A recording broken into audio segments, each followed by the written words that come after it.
بسم اللہ الرحمن الرحیم۔ السلام علیکم ورحمۃ اللہ وبرکاتہ۔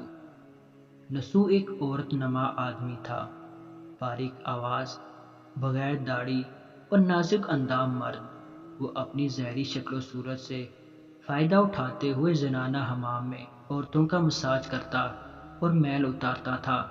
کوئی بھی اس کی حقیقت نہیں جانتا تھا، سبھی اسے عورت سمجھتے تھے۔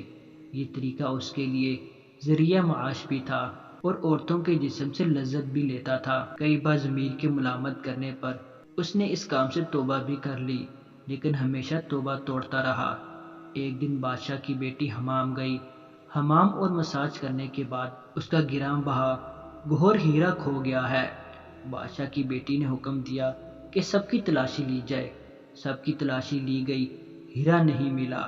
نسو رسوائی کے ڈر سے ایک جگہ چھپ گیا۔ جب اس نے دیکھا کہ شہزادی کی کنیزیں اسے ڈھونڈ رہی ہیں تو سچے دل سے اللہ کو پکارا اور اللہ کی بارگاہ میں دل سے توبہ کی اور وعدہ کیا کہ آئندہ کبھی بھی یہ کام نہیں کرے گا، میری لاج رکھ لے۔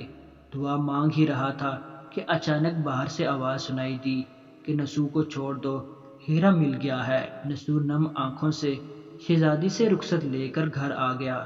نسو نے قدرت کا کرشمہ دیکھ لیا تھا اور ہمیشہ ہمیشہ کے لیے اس کام سے توبہ کر لی۔ کئی دنوں سے حمام نہ جانے پر ایک دن شہزادی نے بلاوا بھیجا کہ حمام آ کر میرا مساج کرے، لیکن نسو نے بہانہ بنایا کہ میرے ہاتھوں میں درد ہے، میں مساج نہیں کر سکتا۔ نسو نے دیکھا کہ اس شہر میں رہنا اس کے لیے مناسب نہیں ہے۔ سبھی عورتیں اس کو چاہتی ہیں اور اس کے ہاتھ سے مساج لینا پسند کرتی ہیں۔ جتنا بھی غلط طریقے سے مال کمایا تھا سب غریبوں میں بانٹ دیا اور شہر سے نکل کر کئی میل دور ایک پہاڑی پر ڈیرا ڈال کر اللہ کی عبادت میں مشغول ہو گیا۔ ایک دن اس کی نظر ایک بھینس پر پڑی جو اس کے قریب گھاس چر رہی تھی۔ اس نے سوچا کہ یہ کسی چرواہے سے بھاگ کر یہاں آ گئی ہے، جب تک اس کا مالک نہ آ جائے تب تک میں اس کی دیکھ بھال کر لیتا ہوں۔ لہٰذا وہ اس بھینس کی دیکھ بھال کرنے لگا۔ کچھ دن بعد ایک تجارتی قافلہ راستہ بھول کر ادھر آ گیا، جو سارے پیاس کی شدت سے نڈھال تھے۔ انہوں نے نسو سے پانی مانگا۔ نسو نے سب کو بھینس کا دودھ پلایا اور سب کو سیراب کر دیا۔ قافلے والوں نے نسو سے شہر جانے کا راستہ پوچھا۔ نسو نے ان کو آسان اور نزدیک راستہ بتایا۔ نسو کے اخلاق سے متاثر ہو کر تاجروں نے جاتے ہوئے اسے بہت سارا مال بطور تحفہ دیا۔ نسو نے ان پیسوں سے وہاں کنواں کھدوا دیا۔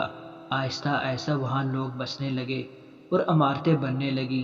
وہاں کے لوگ نسو کو بڑی عزت اور احترام کی نگاہ سے دیکھتے تھے۔ رفتہ رفتہ نسو کی نیکی کے چرچے بادشاہ تک جا پہنچے۔ بادشاہ کے دل میں نسو سے ملنے کا اشتیاق پیدا ہوا۔ اس نے نسو کو پیغام بھیجا کہ بادشاہ آپ سے ملنا چاہتے ہیں، مہربانی کر کے دربار تشریف لے آئیں۔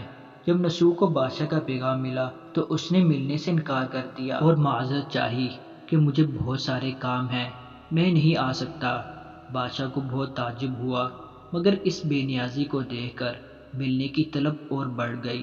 بادشاہ نے کہا کہ اگر نسو نہیں آ سکتے تو ہم خود اس کے پاس جائیں گے۔ جب بادشاہ نسو کے علاقے میں داخل ہوا، اللہ کی طرف سے ملک الموت کو حکم ہوا کہ بادشاہ کی روح قبض کر لے۔ کیونکہ بادشاہ بطور عقیدت مند نسو کو ملنے آ رہا تھا اور رعایا بھی نسو کی خوبیوں کی گرویدہ تھی، اس لیے نسو کو بادشاہ کے تخت پر بٹھا دیا گیا۔ نسو نے اپنے ملک میں عدل و انصاف کا نظام قائم کیا۔ وہی شہزادی جسے عورت کا بھیس بدل کر ہاتھ لگاتے ہوئے بھی ڈرتا تھا، اس شہزادی نے نسو سے شادی کر لی۔ ایک دن نسو دربار میں بیٹھا لوگوں کی داد رسی کر رہا تھا کہ ایک شخص آیا اور کہنے لگا کہ کچھ سال پہلے میری بھینس گم ہو گئی تھی، بہت ڈھونڈا مگر نہیں ملی، برائے مہربانی میری مدد کریں۔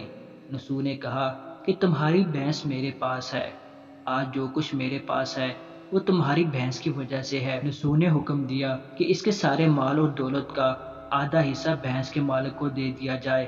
وہ شخص اللہ کے حکم سے کہنے لگا، اے نسو، جان لو نہ میں انسان ہوں اور نہ ہی وہ جانور بھینس ہے، بلکہ ہم دو فرشتے ہیں، تمہارے امتحان کے لیے آئے تھے۔ یہ سارا مال اور دولت تمہارے سچے دل سے توبہ کرنے کا نتیجہ ہے، یہ سب کچھ تمہیں مبارک ہو۔ وہ دونوں فرشتے نظروں سے غائب ہو گئے۔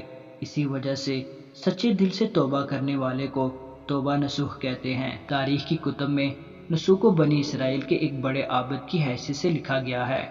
نصوح رزق کمانے کے لیے اللہ کا ناپسندیدہ کام کیا کرتا تھا۔ جب وہ کام اللہ کے خوف کی وجہ سے چھوڑا تو اللہ نے رزق کے اسباب پیدا کیے اور بادشاہت تک عطا کر دی۔ حرام طریقے سے لذت حاصل کرنا چھوڑا تو اللہ نے نکاح میں شہزادی دے دی۔ اللہ تعالیٰ سب کو توبہ کرنے اور تا دم مرگ اس توبہ پر قائم رہنے کی توفیق عطا فرمائے۔ آمین۔